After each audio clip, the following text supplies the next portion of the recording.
This PowerPoint is about motivating and engaging struggling readers. As special education teachers, you're going to encounter that a lot more probably than advanced readers. In a classroom of children, you will have a wide range of reading abilities. Among the group may be students who are struggling with reading compared to other students in the class. They may struggle for a variety of reasons. They may have one or more learning disabilities. They may have had poor attendance at school, missing a lot of instruction. They may display behaviors that keeps them from attending to reading instruction. They may lack strategies and skills that are typically learned by their chronological age. They might have attained some skills and strategy, but have not had enough practice to solidify those skills, or they may lack self-confidence in their reading abilities. They may be learning a new language, which also usually delays reading. Teachers may wonder how to help struggling readers in their class. First, you need to take a look at your own approach to teaching. Questions to ask yourself include, are you providing consistently, daily guided reading instruction? You may not work with every student in small groups every day, but struggling readers need consistent instruction that needs to be planned for their reading level. Compare your guided reading instruction with the whole class instruction and be sure you're consistent in how you instruct and reinforce reading throughout the day. Are you making reading meaningful? Rather than focusing just on isolated skills, students need to see why and how they can use reading in ways that engage them. Next, assess each student regularly. Be cautious about how you assess. Try to make it low-key and as non-stressful as you can. Use informal as well as formal assessment and formative as well as summative assessment. Assessments that yield helpful information about students' reading skills and strategies include doing running records, doing guided reading in a guided reading group to develop skills of generating ideas, using decoding skills in their writing, and their knowledge of sight and high-frequency words. Similar to guided writing is dictating sentences that are age and skill appropriate, which target decoding skills the students have been introduced to, as well as sight words and high-frequency words that have been introduced and used in their reading. Assess each student's knowledge of high-frequency words. With the knowledge gained through a variety of assessments, analyze the student's strengths and the areas of growth needed.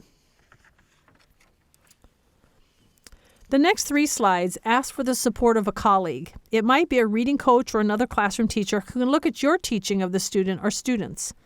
Observations of the student during a guided reading lesson, during their independent reading, and finally working with the student for a short time may yield information that might have been missed by you.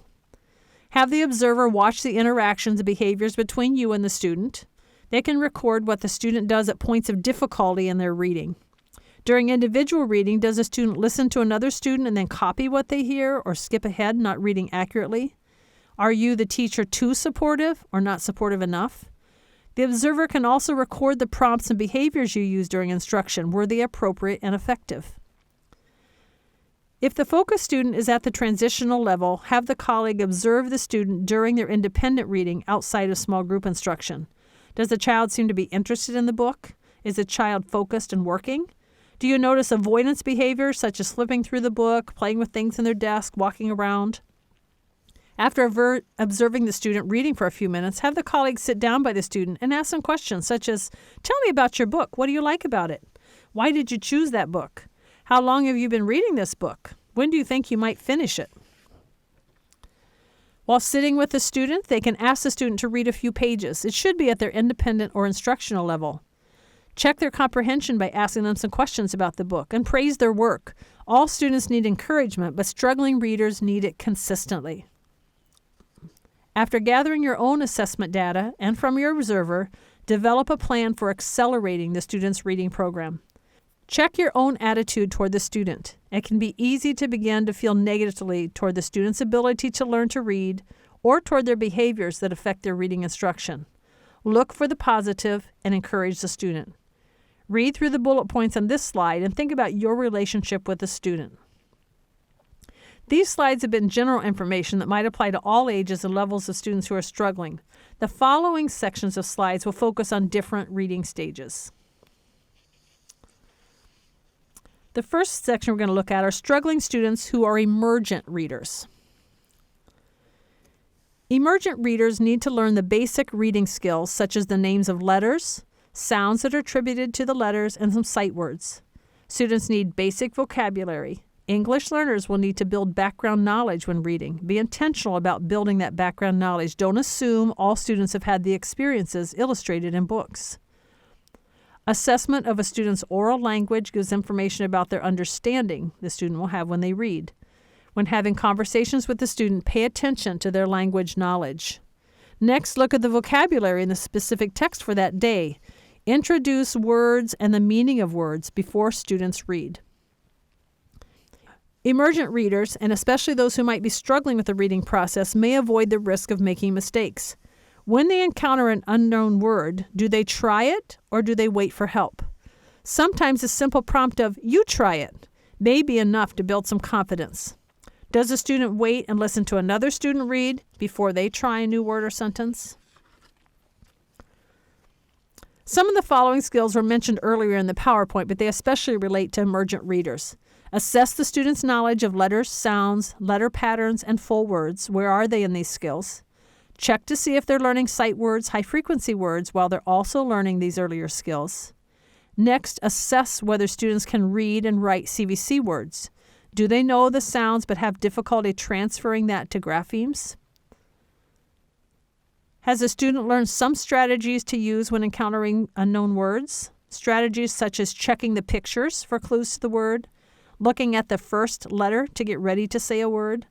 Does the student use these two strategies together, looking at the picture and the beginning sound, to cross-check for the initial pronunciation of the word? Does the word they say make sense in the sentence? The next stage are our early readers. On average, beginning readers progress 1 to 2 levels a month. Problems that might cause less progress include a lack of decoding strategies, phonemic awareness skills that aren't yet fully developed. Fluency wouldn't be expected at the emergent stage, but should be developing with practice at this stage. A lack of comprehension of the text rather than just reading words can also be a problem. There are similar concerns with risk and independence at this stage as at the emergent level. Is the student hesitant to try unknown words? Recheck the text difficulty. If the student makes more than one error for every 10 words, then consider going down a level in text. Easier text can help increase their confidence. Pay attention to the student's decoding strategies. Some will abandon meaning while tending to print details. Others will coast along on meaning and structure and avoid the print. They may say what they think would make sense rather than looking at the actual words. To help the student read better, ask yourself, does a student read for meaning? Are they monitoring for meaning? Do they stop if something doesn't make sense and reread? Do they use punctuation correctly? Decoding strategies. Ask yourself, does the student monitor for visual information? Do the words they say begin and end with the sounds that they're saying? Does the student try to sound out every word, letter by letter? Do they recognize word patterns or chunks and sight words without trying to make a sound for each letter? Does the student use known parts and endings? Do they see word families? Do they know how to take off endings and decode the words? If you sense weaknesses in any of these skills or strategies, you will have an idea about what instruction needs to occur next for that student. Phonemic awareness. Do they have these basic skills of sounds that they hear? The student wouldn't be at the early stage if they couldn't hear basic sounds of individual letters. At this stage, they'll need to be able to hear whether vowels are making a long or short sound. They need to be able to hear the individual sounds in blends. Does the student hear sounds in sequence? They need this skill to read and spell words. Analyze the student during guided reading and word study to see if the student is segmenting sounds without your support and writing unknown words phonetically. If the student has some basic skills of the alphabetic principle, encourage them to begin writing down their language. This is often called invented spelling or temporary spelling. It doesn't need to be exact, but it should be readable. They will begin by getting the beginning and ending sounds of words, and then they'll start being able to try vowel combinations, blends, digraphs, and endings in their writing. Encourage them to write what they hear. You'll need to explain that this is a good developmental step. Often families just see the mistakes instead of the skills that are developing, and they're critical. Vocabulary at the early stage. Does a student have enough oral language to understand the vocabulary in the early books? Does the student have a large bank of function words, so sight words and high-frequency words, so that they can read and write? If the answer is no to any of these questions, then the teacher needs to assess the student's level on either the Fryer-Dolch list for high-frequency words and work to increase those basic words that occur so often. You can do this playing lots of fun activities and games with the students, not even just in their reading group time, but if they have some free time in the classroom. Next, assess the student's fluency. At this stage, they're still learning more complex decoding skills, but they should have a large bank of words that they know well so that you can work on fluency. Using text at their instructional level or independent level, listen to their oral reading. How is their fluency, phrasing, and expression? How does the student do when reading new material? Do they use some phrasing and expression? Next, we wanted to monitor their comprehension strategies. Look at their ability to retell what they just read. Do they recall what they read? Does the student participate in a discussion after reading? The next stage are transitional readers. Once students have shown enough progress to be reading fairly well and have learned most decoding skills, they have a larger vocabulary, and other skills discussed in the previous section, we term them as transitional readers. If they are struggling readers at this stage, they may still just need additional experience and reteaching with the skills listed.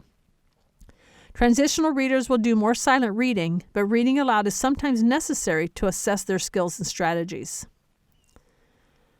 Formative assessment is used to analyze the problem areas as well as areas of strength.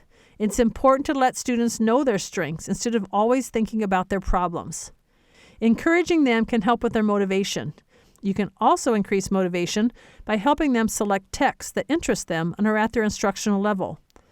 This motivates a student the more they choose to read, which then improves many skills and vocabulary. The same skills and strategies that are part of early readers can be monitored at this stage. Is the student self-monitoring? Are they correcting or attempting to correct mistakes that change the meaning? Are they internalizing those decoding skills so that now they can do it automatically? Are they reading familiar text more fluently, responding to punctuation? Do they adjust their rate of reading depending on the type of text or their ability to read accurately? Are they understanding vocabulary in the text? Be sure you pre-teach vocabulary concepts that you think might be unfamiliar to those students. And then assess comprehension in a variety of ways, having them retell, write, or use graphic organizers. Motivation was mentioned on the previous slide. Following are several strategies to increase the volume of text that students read. These strategies may also motivate them to read more extensively. Find easy books that interest them. Make a big deal about selecting just for them books. Teach them a strategy to help them determine whether a book they want to read might be too difficult for independent reading at this time. Partner read. It's fun to have older students become reading buddies with your students. They can model fluent reading. Partners can also be school employees, such as cooks or custodians. It might be adult volunteers, including grandparents. It might be high school students who read during their free class periods. There are many ways to do this. The next is EEKK, elbow to elbow, knee to knee. This is a strategy where you pair two readers and they simply sit beside each other and read together. They can take turns with pages, or if there's a dialogue, take specific characters to read. Taped stories at a listening center. This strategy can be a good one for extra practice. Stories can be taped by you, by older students who read aloud, employees, etc. This works well for struggling readers to hear models of good reading. However, do not use this as first choices. Reading with an actual person is very powerful. Other strategies include doing readers' theater with a small group of students. Be sure the text is at their instructional or independent level and that they practice many times to become fluent with their part. If they get a chance to perform for other students, they are often very motivated to read and reread. Heckelman in 1969 did some research called neurological impress. It is a very structured approach to working with struggling readers at any level or age. It requires a student to read with an adult for 15 minutes a day for at least 21 days. And you try to do that consecutively. It's helpful if it can be the same adult each time. It may be helpful to have a school employee who's already in the building commit to doing this with 2 students each day, for instance. An outside volunteer can do so too, with a few students, one at a time. Be sure that this is an additional reading session aside from their guided reading lesson. Additional steps for neurological impress include using a text at the student's independent level, begin with familiar text and move on to new books. The adult and student read the same material aloud together. Have the adult reader use a voice a little softer than the child's voice. The adult places their hand on top of the student's hand and runs the student's fingers under the words as they read. Words and print must match. This is helping the brain see patterns and imprint it on the brain. If the student is reading well, the adult keeps their voice softer, but then increases the volume of their voice if the student is struggling. It's an ebb and flow to keep the reading on track. If the student falls behind or mumbles, stop the reading, tell a student to read with you, and then reread the sentence. Heckelman found that the results of this practice for at least 21 days has shown marked improvement in the student's fluency. Additional days may be necessary for some students. Other strategies to help struggling readers at the transitional level include analyzing running records, observing what the student does during reading, especially when they get to points of difficulty, determine the actions the student takes to solve problems. You may have to ask questions to help identify the strategies used by the student. As students gain better reading skills and progress through grades, they will need to depend on reading to gain information for their content areas. When looking for comprehension strategies, does the student monitor for meaning? Do they stop when the reading doesn't make sense? This is very important. Meaning breaks down if they continue reading. We've all experienced this when reading new text that's more complicated. We may read a whole page and suddenly realize we have no idea what we just read about. Finally, what skills does the reader know and apply during reading and writing? Does the student have a rich oral and listening vocabulary? Have a conversation to find out. Does the student read fluently with phrasing and expression? Does the student recall what they read and participate in a discussion afterwards? It's imperative that we analyze the skills and strategies used by struggling readers. Each one will be different.